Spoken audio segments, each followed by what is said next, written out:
Muito bem, chegou a hora de recebermos nossa parceira Mônica Hauck, que vai nos trazer mais novidades do mundo do trabalho.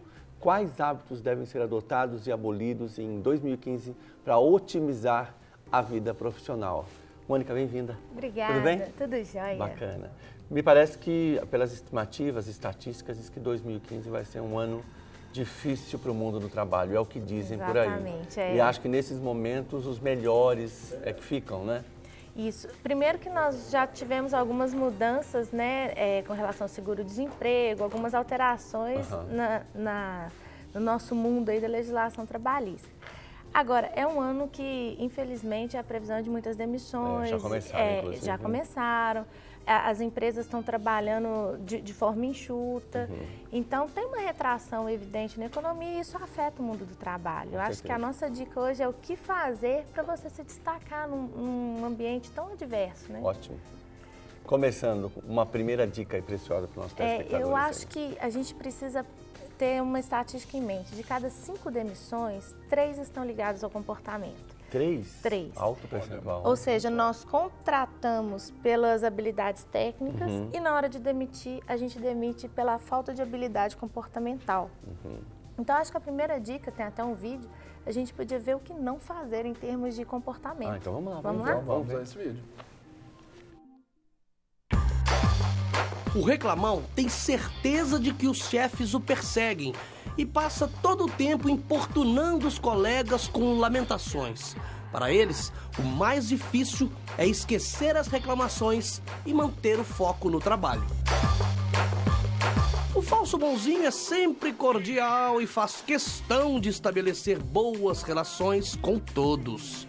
Só que, mais cedo ou mais tarde, se revela um ótimo centro de intrigas e discórdia. É o famoso duas caras, sabe qual? O típico caso de insegurança. Os fofoqueiros estão sempre atentos a tudo que acontece na vida dos outros funcionários e acaba dedicando pouco tempo ao seu verdadeiro trabalho. Ele tende a envolver os colegas em suas falações e pequenas maldades e acaba se prejudicando por conta disso. Puxa-saco, esse é um clássico personagem nas empresas. Em suas relações, ele classifica as pessoas por cargos. Está sempre pronto para elogiar o chefe e, mesmo que sutilmente, ele usa as boas relações para se manter empregado. A ultra sexy sabe que é bonita e tenta usar isso ao seu favor, claro também, para manter o seu emprego, né? Em versão masculina, existe o galã oficial. Ele vive contando vantagens e se insinuando para as colegas. Nos dois casos, o comportamento é um forte sinal de insegurança. Tem um ditado que diz que quem fala muito dá bom dia a cavalo. É verdade, quem fala demais tende a ser inconveniente. Os tagarelas fazem comentários sobre tudo e acabam também atrapalhando a concentração dos colegas que querem focar somente nas suas tarefas. Que legal, né? Quer dizer, isso já é suporte para de 3 dessas demissões todas? Exatamente. Normalmente a gente enquadra, né? Quando o colaborador ele tem algum problema, normalmente ele apresenta uma dessas características, né? E o responsável demora para se dar conta que esse profissional é acometido por uma dessas? Depende, por exemplo, tagarela, rapidinho a gente identifica, né? Agora, normalmente a pessoa, por exemplo, um colaborador tóxico, né? Aquele que prejudica as relações, tudo, ele demora um tempo para se manifestar. Entendi. É uma coisa que você percebe depois dos 6 meses. Vai ganhando confiança. Exatamente. Tem pessoas que têm o hábito de fazer muitas articulações, são mais discretas. Algumas pessoas são mais silenciosas no seu comportamento inadequado, outras são mais visíveis, né? Então depende muito da característica. Existe também aquele funcionário que, na verdade, pode ter uma característica muito parecida com o do chefe e ele é poupado muitas vezes, não? E acaba minando um pouco o seu ambiente. Exatamente. Se fosse fácil para o líder identificar de forma tão clara, assim, ó, a pessoa é assim, vamos tomar cuidado, tudo bem. Mas a gente não pode desprezar o fato de que o líder, o chefe, ele também tem um perfil, ele tem uma fragilidade, ele se identifica mais com uma questão e pouco com a outra. E muitas vezes ele não tem acesso a esses comportamentos, porque é um instinto natural da pessoa que tem um hábito inadequado, ela evitar de fazer isso na frente de quem pode demiti-lo. É, porque não existe alguém mais desagradável, no meu ponto de vista, do que o tal puxa-saco. Mas talvez o líder gosta desse tipo de relacionamento. Porque o líder pode ter uma insegurança também. E essa insegurança, ela é suprida por aquele que está sempre elogiando. E normalmente essas coisas são bem sutis, assim, tem gente que é profissional nisso. Então você demora um tempo e você pode até criar uma relação de dependência não sadia. É o que eu falo sempre, líder, ele não pode trabalhar pensando em aceitação. E o ponto de vista, porque né, Mônica? senão ele fica muito fragilizado. Eu já trabalhei no mundo corporativo e já tive até a experiência de comandar a equipe, a área financeira e tal. Eu tinha na minha equipe, sei lá, 10 analistas financeiros, 2 deles eram, teoricamente, tenderiam a ser a pedra do meu sapato, porque eram os caras que pensavam diferente de mim. Eu amava os caras. Isso é muito porque legal. Eles me faziam pensar fora da caixinha. Em outros lugares, esses 2 caras podem ser tidos como rebeldes. E muitas vezes, se o líder não tem essa maturidade, ele começa a ver aquela pessoa que te complementa, que enriquece a sua equipe, como um inimigo. É verdade. Mas aí então, e esse é um problema. O líder, ele pode estar demitindo a pessoa que ele mais precisa para se tornar completo. É verdade. Não é? Mas aí nós estamos falando assim dessa figura do colaborador, né? Aí direto ali, da base da pirâmide ali. Mas se a gente fala ali de um gerente, ali ele está mais ou menos no meio. Então o diretor acima, ele tem que observar também a postura desse intermediário, Exatamente. né, Mônica? Boa colocação, porque quanto mais você está na visão da estratégia, a sua função é ter a visão do todo. Porque muitas vezes o gerente tem o acesso à parte da visão. E é bom que o gestor acima tenha essa visão do todo e consiga muitas vezes salvar esse gerente dessas ciladas, né? Que são muitas vezes emocionais, comportamentais. Então é muito importante esse apoio de quem está em cima vendo o todo. Mas essa pessoa se julga o bom profissional, ele é capacitado em relação ao seu conteúdo, à sua função, ele é um cara que dá além do que o chefe pede, ele é comprometido, mas existem alguns pontos básicos que a empresa espera de você. Exato. Que pelo fato de você se achar talvez o tão profissional, você acaba não valorizando essas coisas. Porque a capacitação técnica, ela é muito importante, ela é muito necessária, mas basta uma outra pessoa fazer o mesmo curso que você, se qualificar da mesma forma para você ser descartado. Substituível. Exatamente. Agora, o bom comportamento é uma coisa que é mais difícil. As empresas valorizam isso. Pode parecer que não, mas isso vale tão ou até mais que a qualificação Porque eu técnica. sou bom, eu acho que não preciso chegar no horário, que eu não preciso. Você está envolvido. Mata. O comportamento é o que realmente gera prejuízo para as empresas. Porque faltou uma qualificação técnica, basta um curso.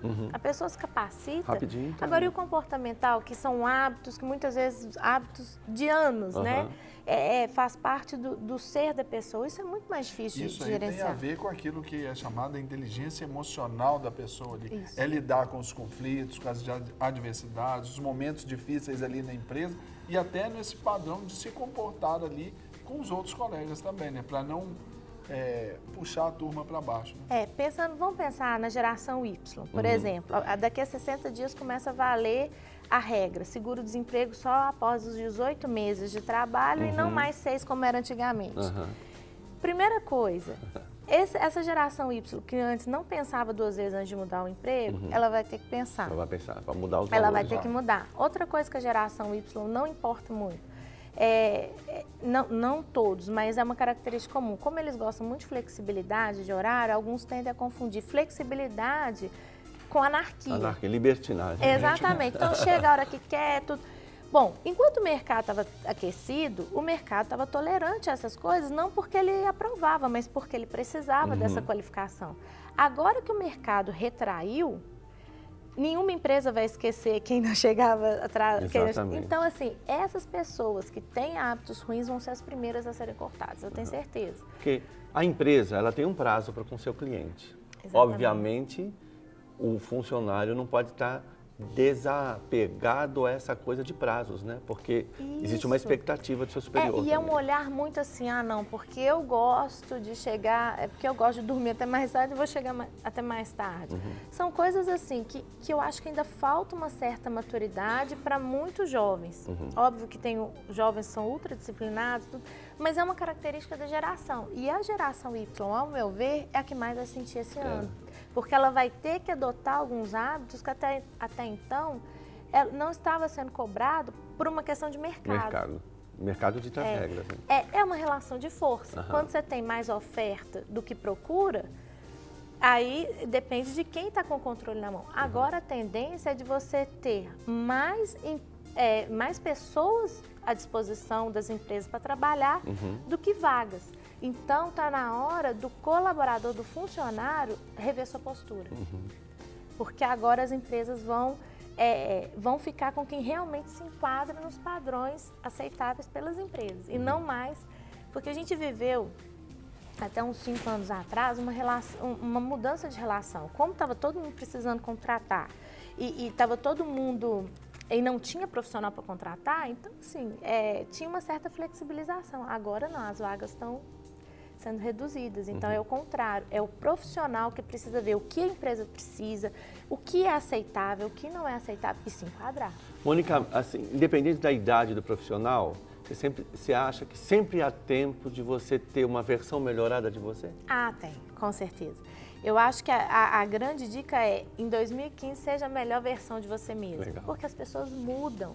As pessoas têm essa capacidade. O tempo muda, tudo muda. Não é fácil.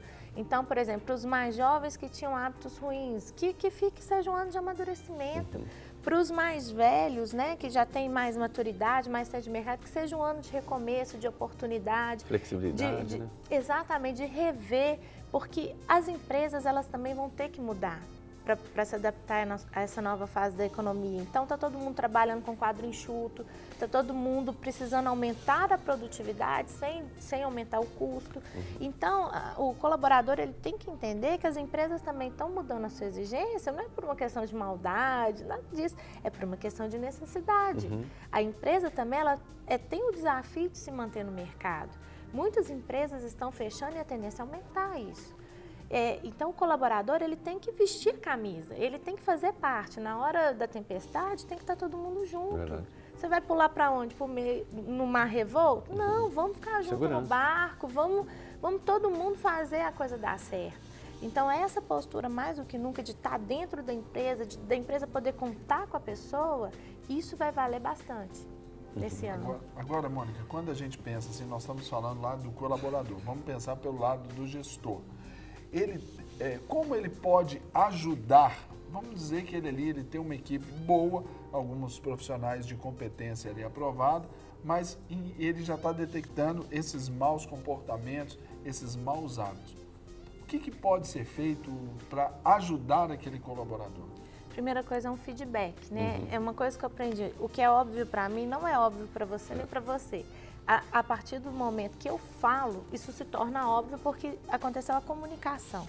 Eu acho que dar o feedback, um feedback constante é muito importante, porque muitas vezes você tem uma pessoa que é boa tecnicamente, ela é competente, mas ela tem hábitos que não são certos. Só que ela veio de um ambiente anterior onde isso era aceitável, porque tem isso também. O que é aceitável numa empresa deixa de ser aceitável em outra. Então, a empresa, o gestor, ele tem que deixar claro o que é aceitável e o que não é aceitável e deixar claro em que ponto que o colaborador está. Olha, você está dentro do aceitável, você está no inaceitável. Essa comunicação clara pode fazer com que o colaborador de hábitos ruins se transforme num ótimo colaborador, porque ele tem essa capacidade de adaptação. É aquela visão clínica do gestor de falar assim, olha, eu posso puxar, eu posso extrair mais desse meu colaborador. Né? Ele fala, ele pode me dar mais. Exatamente. Um exemplo que eu gosto muito é do Mandela.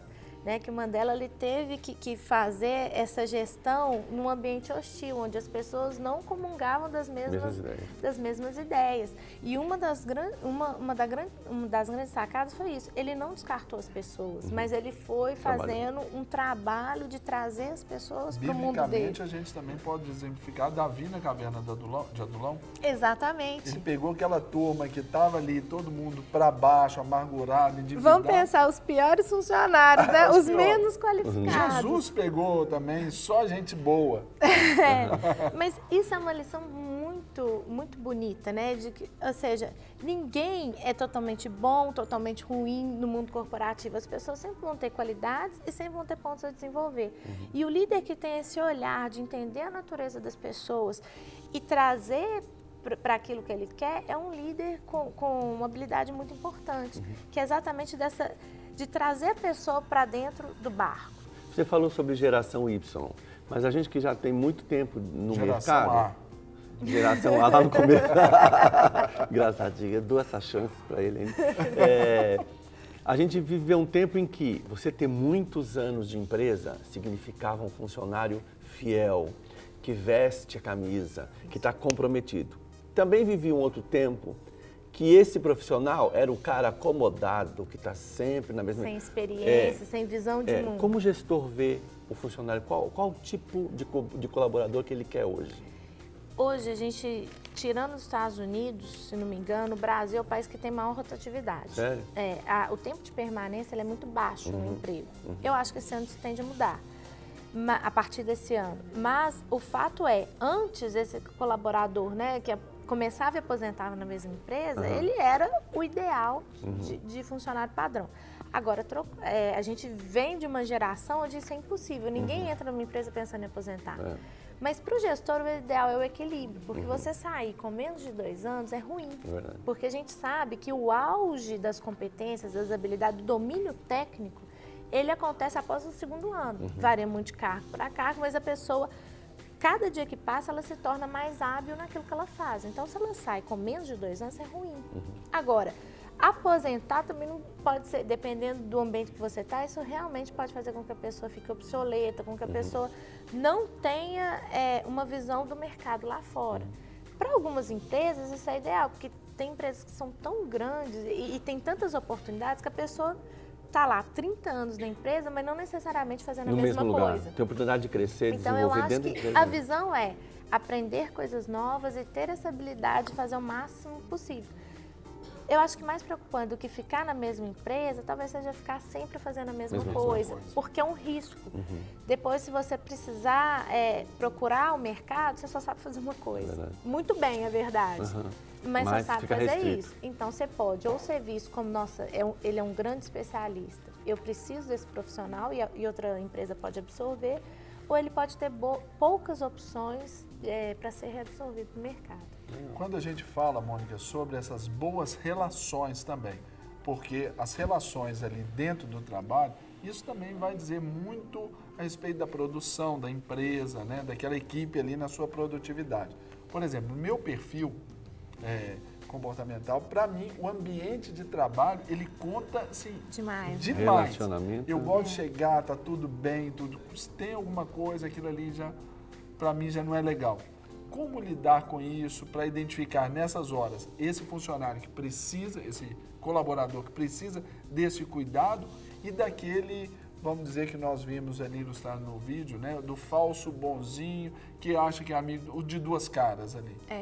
Essa questão assim de 2 caras, a gente como gestor, a gente tem que entender o seguinte, todo mundo tem um lado que tem esse personagem aqui que vocês estão vendo, mas tem meus pensamentos, minhas emoções. Algumas pessoas dividem mais as emoções. Então, por exemplo, seu perfil, quando você não gosta de uma coisa, você vai falar. Algumas pessoas vão ficar 30 anos guardando aquilo e nunca vão ter coragem de verbalizar. Então, o gestor, ele tem que ter... Eu tenho, por exemplo, funcionários que têm... alguns colaboradores, eles têm essa característica de não dizer o que eles precisam. Mas eu sei disso, né? Eu conheço comportamento, eu conheço perfil, então eu falo, olha, eu sei que você não está me falando, mas eu estou aqui, tá bom? Até que ele sinta, eu crio um ambiente seguro. Pois é, mas essa humanização aí dessa relação gestor e colaborador, hoje tem sido mudada essa ideia ou ainda aquela condição também clássica, até por uma cultura religiosa que a gente tinha, do gestor aqui inacessível e do colaborador lá embaixo se sustentando? Não, aí vamos falar da geração Y de novo, mas aí de uma forma bem positiva. A geração Y, ela não aceita esse tipo de relação. Os tem que ter relação direto. É o contrário. Nós que somos a geração Y, né, vamos falar aqui. Isso, obrigado. Nós somos da Obrigado, época Mônica. Nós somos da época do Tá com Facebook, né? Ou seja, a gente tem essa coisa do relacionamento muito forte. Então a gente transfere essa vida virtual, a gente quer um pouquinho disso para nossa vida pessoal, a gente quer relacionar, a gente quer as pessoas próximas, porque hoje as pessoas parecem que são íntimas, né? Ou dos artistas, ou de todo mundo, de casa, por causa das mídias sociais. Então por que exatamente o líder, o chefe tem que ser o distante? Não existe, não cabe isso mais. Óbvio que cada gestor ele tem um estilo diferente, nem todo gestor dá conta de ficar na muvuca, né? No meio do... eu, por exemplo, assim, eu gosto de hoje é dia de feijoada, vão com o pessoal. Você fica e ainda expõe o Alessandro. Pois é, mas olha que legal. Eu e o Alessandro fazemos a gestão da empresa. O Alessandro já é uma pessoa mais reservada.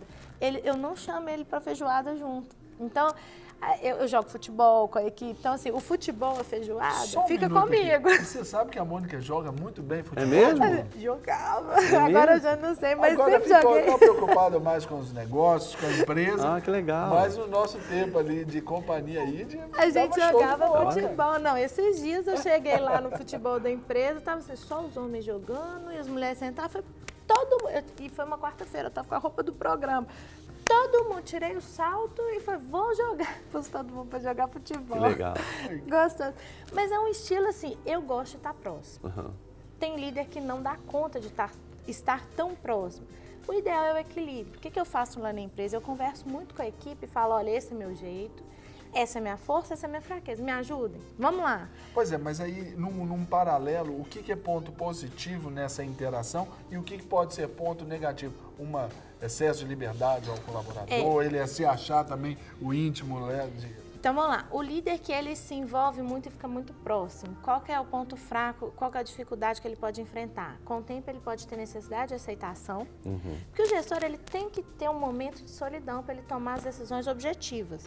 Então, o líder que é mais distante tem mais facilidade. O líder que está lá no meio tem mais dificuldade. Pensa agora, muitas empresas estão demitindo e você tem que fazer uma escolha por demissão.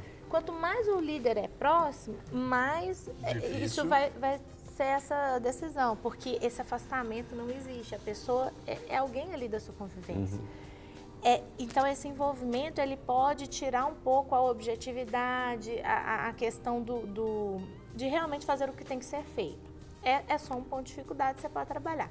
Quem é mais distante já vai ter essa facilidade de tomar as decisões objetivas, mas vai ter um distanciamento, não tem aquele envolvimento. De repente, na hora que você mais precisa da equipe, a equipe só vai fazer o que tem que ser feito. Porque você não tem aquela relação. Aqui no Brasil, nós somos muito relacionais.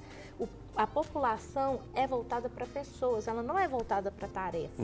Então, vai ter momentos que a proximidade vai fazer a diferença para você conseguir o melhor desempenho da sua equipe. Você percebe isso quando você trabalha numa empresa multinacional e que muitas vezes você não tem acesso ao grande escalão. Quando eles vêm até o teu país, você percebe a diferença de proximidade, né? Exatamente, naquela relação.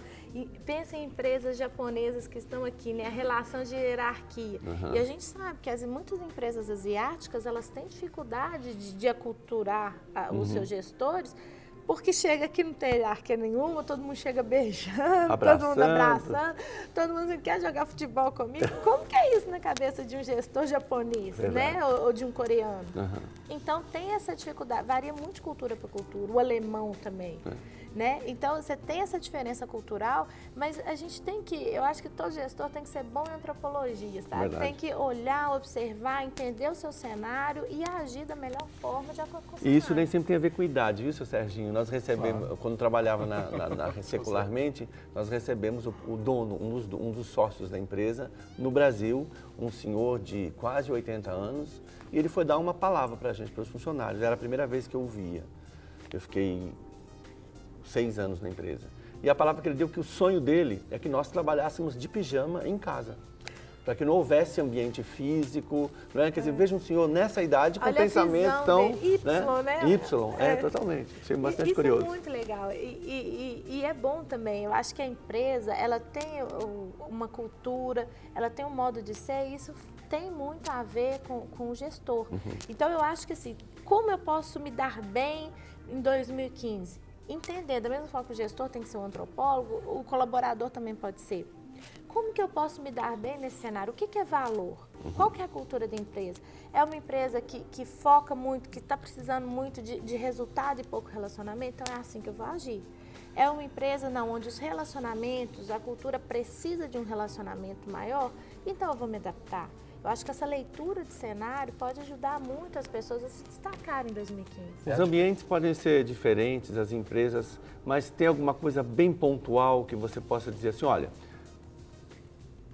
conteúdo para um bom colaborador, né? Independente da empresa, você tem que ter essa postura, embora você já falou várias aqui. Eu acho que toda empresa tem que tem um objetivo que é comum a todas as empresas, que chama lucro, resultado. O colaborador que ele não está pensando em oferecer resultado para a empresa, ele não vai ser o colaborador ideal. Porque ele tem que ter essa visão, olha, eu tenho que entregar resultado, eu tenho que contribuir. Então, nas pequenas coisas, se eu estou desperdiçando o copo descartável que eu podia usar mais uma vez, eu estou comprometendo o resultado da empresa. Nas pequenas coisas, se eu deixo o ar-condicionado ligado e vou almoçar, eu estou gerando uma despesa necessária. Então, essa consciência de que está todo mundo em torno do mesmo objetivo, isso é muito importante. E muito importante também é conhecer o manual do colaborador, né? As empresas, elas têm um manual. O que eu tenho que fazer? Onde eu trabalho? O horário é flexível ou eu tenho que ser pontual? Né? Uma das coisas que muitas vezes atrapalha é a falta de pontualidade. As pessoas acham que pode chegar no horário que quiser e que isso não vai comprometer a equipe. Compromete.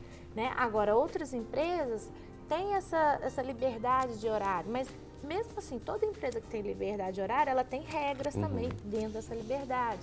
Então, conhecer as regras e o mecanismo de funcionamento da empresa é fundamental. Bacana. Eu sei que você deve ter várias dicas aí também, né, Serginho? Isso. Agora, Mônica, deixa eu te falar sobre uma palavra tão em voga aí hoje, proatividade. O que isso representa para o colaborador objetivando 2015? Agora, guarda essa resposta, porque parece que nós temos mais uma pergunta aí do nosso colaborador aí, o José, que está no telefone. Isso. Bom dia. Bom dia. Está ouvindo a gente bem? Estou. Bom dia para todos. Bom dia. Seja bem-vindo. Eu queria saber o seguinte, da moça... José, nós não estamos te ouvindo. Vamos pedir um pouquinho mais de volume aqui para a gente. A moça que está aí dando palestra é sobre a empresa que eu trabalho, né? Eu trabalho de vigia. Então, naquela empresa que eu trabalho, às vezes você não tem como recorrer aos chefes ou patrões. Então você fica muito dividido, né? Entre patrões e a diretoria. José, só um minuto. Se o seu televisor estiver ligado, abaixa o volume no zero lá, coloque no zero, fique com a gente só pelo fone, para que a gente tenha condição de aumentar aqui o volume no estúdio, para a gente ouvir melhor. Tá, agora baixei todo o volume. Melhorou bastante Já melhorou bastante. Retoma aí, José, para a gente sua pergunta. Eu trabalho numa empresa que a diretoria tem vários chefes, donos, né? São 4 donos, que o dono principal morreu, que era um dos irmãos. Então, quando a gente vai recorrer a alguma coisa, a gente tem que procurar um psicólogo, né? Às vezes ele não dá a orientação certa. Então, a gente fica a mercê, assim, de saber uma resposta certa. Eu gostaria de saber como é que eu posso estar procedendo, né? O fato, José, de ter mais de uma pessoa no comando, né? Tem mais. E você não tem, você não sabe quem você recorre, é isso? Isso. Bom. Então, às vezes, até funcionário também começa a mandar e tudo, então a gente tem que fazer o serviço da gente. Foi posto ali, que é a tarefa, né? Ó, você é o vigia, você vai orientar isso, você vai fazer isso. Há quanto tempo que o líder principal morreu? Tem muitos anos. Eu entrei agora, tô novato lá, tem 8 meses. Então tem pouco tempo. Tem. Ótimo. Você tem uma oportunidade aí, porque claramente é uma empresa que está se reestruturando, a liderança, a figura principal, ela não está mais na empresa e agora você tem essa referência sendo compartilhada. Obviamente, é um tempo pequeno ainda, a empresa está sendo estruturada. A própria liderança está se readequando. Exatamente. Aí, né? Com certeza, essa empresa está precisando exatamente de colaboradores dispostos a ajudar. Então, vamos trocar um pouco esse pensamento. Tá confuso, eu não sei o que fazer. Então, assim, o que eu posso fazer para resolver isso? Porque isso é um ponto-chave. Todo colaborador ele tem que ser um solucionador de problema. Ver o problema é fácil, todo mundo consegue ver, isso não é um diferencial. Essa capacidade de ver problema ela é muito primária. Agora, ver um problema e se dispor a ajudar com os seus recursos, isso já começa a ser um diferencial. Com certeza. Então, procurar ou o RH ou a pessoa, o canal de comunicação com a empresa e falar assim, o que eu posso fazer para ajudar? Colocar como disponível. Exatamente, olha, eu estou percebendo, eu fico em dúvida, primeiro, como eu devo fazer? Verbalizar mesmo o problema. Como eu devo fazer? A quem eu devo me reportar? E emendando o seguinte, o que eu posso fazer para ajudar? Eu acho que o que eu posso fazer para ajudar é uma frase muito forte e que tem seu valor. Obrigado, viu, José, pela sua participação. Okay? Deus te abençoe, José. Você também. Aí o que eu posso fazer para ajudar tem a ver com até a pergunta que eu te fiz sobre a proatividade. Proatividade. Né? Exatamente. Proatividade não é uma coisa que é natural de todo ser humano, não. É até engraçado, todas as empresas colocam assim, o colaborador tem que ser proativo, mas não, cerca de 50% das pessoas só são proativas, as outras 50% não são. E dependendo do cargo, é bom que ela não seja proativa, porque uma pessoa, por exemplo, que tem que lidar com conformidade, que tem que ser focada, se ela for proativa, ela dispersa. Então, proatividade não deve ser uma coisa que você pede para todos os seus colaboradores. Não. Contudo, é esse espírito de ajudar, de estar dentro daquilo que você dá conta de fazer, isso tem que acontecer. É o envolvimento dele com o processo. Por exemplo, quanto mais introvertida a pessoa, menor a chance dela ser mais proativa, porque a proatividade é característica de pessoas mais extrovertidas. Mas isso não impede que aquela pessoa que é mais introvertida, que ela não tem essa habilidade de se oferecer, não significa que ela não seja disponível. Porque a pessoa, do jeito que ela é, com a característica que ela tem que estar disponível. Acho que disponibilidade talvez seja uma palavra melhor do que proatividade. Ou até esse líder buscar. Eu me lembro que uma das empresas nós tínhamos um grupo de gerentes e em determinado período nós saíamos pela fábrica para conversar com os profissionais, seja das máquinas, da limpeza, da segurança, para aqueles ideias que eles tivessem para melhorar a situação da empresa, a segurança. Puxa, saía cada coisa preciosa. Fantástica, né? E na história da administração tem isso. Às vezes, grandes melhorias, né, nos produtos vieram através da observação de quem estava ali no dia a dia. Não é o gestor que vem com a ideia brilhante, são as pessoas que estão lá todo dia. Então, para quem é mais introvertido, tem dificuldade de se oferecer, eu acho que é um esforço que pode ser feito no sentido de se mostrar mais disponível. E quem é mais extrovertido, da mesma forma que o extrovertido ele pode ser proativo, ele pode ser também uma pessoa muito indisciplinada, ele pode ser uma pessoa vista muito como, não, eu só me interessam os meus interesses. Então, é hora de quem é mais proativo também, se doar mais um pouquinho para um momento difícil, porque a economia não promete mar tranquilo esse ano, mas não significa que todo mundo possa chegar bem ao destino final. O que significa é que em momentos difíceis a gente tem que se esforçar mais. Não necessariamente a gente tem que sofrer ou ter um resultado negativo. Significa só que o nosso esforço tem que mudar, nossa estratégia tem que mudar e nossa postura. Agora, Mônica, fala aí de proatividade, postura. Por exemplo, hoje diz muito respeito à questão da palestras motivacionais e qual a relação da palavra motivação e entusiasmo aí dentro desse contexto? Motivação é o que motiva a pessoa para agir. Ação por motivos. É uma coisa interna. Entusiasmo, algumas pessoas são naturalmente entusiasmadas. Tem gente que acorda, bom dia sol, bom dia vida e fica entusiasmado. Não necessariamente essa pessoa vai agregar na empresa. Porque a pessoa pode ser entusiasmada e pode ser volúvel, né? Que é uma característica comum. A pessoa às vezes mais barulhenta, né? Aquela pessoa, gente, vamos lá, vamos fazer. Ela é legal, ela tem a importância dela. Mas ela com essas forças vem algumas fraquezas também. Ela pode ser inconstante, esse entusiasmo pode durar pouco. Então, eu acho que esse é um ano para as pessoas serem mais focadas, determinadas e ter uma motivação interna muito maior e não ficar tão dependendo de estímulos externos. Porque muitas empresas não vão ter dinheiro para contratar palestrante motivacional, tem gente que contrata mágico e tudo isso. Esse ano talvez não tenha orçamento para tudo isso, mas, no entanto, eu tenho que ser o senhor da minha carreira. Eu tenho que pensar, olha, é um ano difícil, então é um ano que eu vou ser a melhor versão. Então, com o que eu tenho dentro de mim e não com o que a empresa pode oferecer, eu vou dar o meu melhor. Aí é o lado bom do entusiasmo, porque entusiasmo da palavra né, dentro, Exatamente. Deus dentro da gente. Então, até a pessoa pensando num nível não só filosófico, religioso, mas uma questão de vestir a própria camisa, né? É não depender de estímulo externo para ser entusiasmado, porque esse ano talvez as pessoas não tenham os estímulos que elas tinham. Exatamente. Mas dentro de mim eu estou tão focada em ser melhor, em crescer, em progredir, em fazer a coisa dar certo, que essa vai ser a minha motivação. Mônica, chega aqui uma pergunta para você, da Fátima de Belo Horizonte. Ela diz assim: gostaria de saber o que essa profissional, né, no seu caso, pensa sobre os aposentados que querem trabalhar.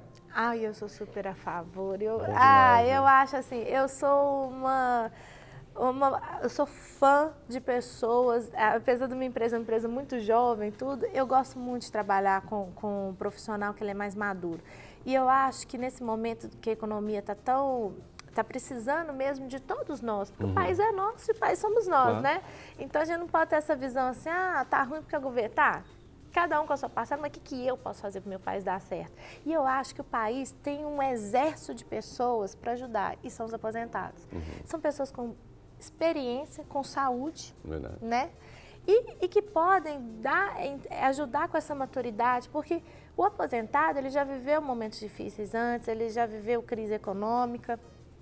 Então, ele já passou por tudo isso. Já se resolveu na vida em muitas coisas. Exatamente. Ele sabe que é um ciclo que começa, mas que tem seu fim. Coisa que, às vezes, o mais jovem, meu Deus, pela primeira vez eu estou diante de uma crise econômica. O que fazer? O cara já está experimentado, né? Exatamente. Então, essa maturidade é muito positiva. Eu acho que ganha a pessoa, ganha o profissional, que vai ter contato também com uma nova força de trabalho, que é bom para ele também, ele se revigora. E ganha o mercado de trabalho com essa experiência que vai ser tão necessária. E na prática você vê que essas lideranças têm visto bem essa mão de obra? A população está envelhecendo, né? Nós estamos envelhecendo. Então, cada vez mais as empresas estão sendo obrigadas a ver por dois fatores. Primeiro, porque a geração que entrou, ela entrou muito confiante. Não, eu posso ser diretor, eu posso ser gerente, mas uma coisa é ser gerente em ambiente favorável, outra coisa é você ser um gestor no ambiente adverso. Experiência, gente, é tempo. Experiência é um dia após o outro, Mônica, comer 1 quilo de sal. Não sei se você concorda, mas eu tenho 50 anos. No meu tempo, um menino de 14 anos começava a trabalhar. Com 20, a gente já tinha 6 anos de experiência, de lidar com gente, do campo de trabalho. Hoje, a gente quer que os nossos filhos estudem o máximo possível para só depois começar a trabalhar. Então, hoje você tem meninos de 23 anos que nunca trabalharam, né? Obviamente, assim, tem alguns cursos, por exemplo, a pessoa faz medicina, né? Então, assim, ela tem que ficar focada, mas ela tem prática dentro do próprio curso. Tem a residência e tudo. Mas aquele profissional, aquela pessoa que está com 18 anos só estudando, que é um estudante profissional, né? E que pode realmente entrar no trabalho, eu recomendo, vá para o mercado, porque tem coisa que você não aprende na faculdade, gente. Porque é uma coisa geracional. O ensino superior, ele ficou acessível. Então, hoje, os filhos podem ter mais curso superior do que o pai. Então, o pai, muitas vezes, está achando que o acesso ao ensino superior era como na época dele, onde tinha um vestibular, onde poucas faculdades, não. Então, hoje é muito mais fácil você entrar numa faculdade e isso vale muito menos também. Exatamente. O valor que uma faculdade tem hoje não é o valor da geração do pai. Então, hoje, a gente precisa ter faculdade ao mínimo do mínimo para alguns cargos. Às vezes não é o suficiente, tem cargos que começam da pós-graduação para frente. Mestrado, né? Cada área tem sua particularidade. Mas em todas elas, a experiência vale. Então, experiência é um bom aprendizado. Isso. Agora, Mônica, nós vamos falar com o Elcio, que nos ligou aqui. Ei, Elcio, bom dia. Deus te abençoe. Bom dia, paz seja convosco. Amém. Você também, meu irmão. Pode ficar à vontade. Bem, a minha pergunta para ela é se este ano é um bom ano para abrir um novo negócio. Ah, ótima pergunta, né? Isso, Elcio. Ô, Elcio, excelente pergunta. Eu vou devolver com outra pergunta, qual negócio?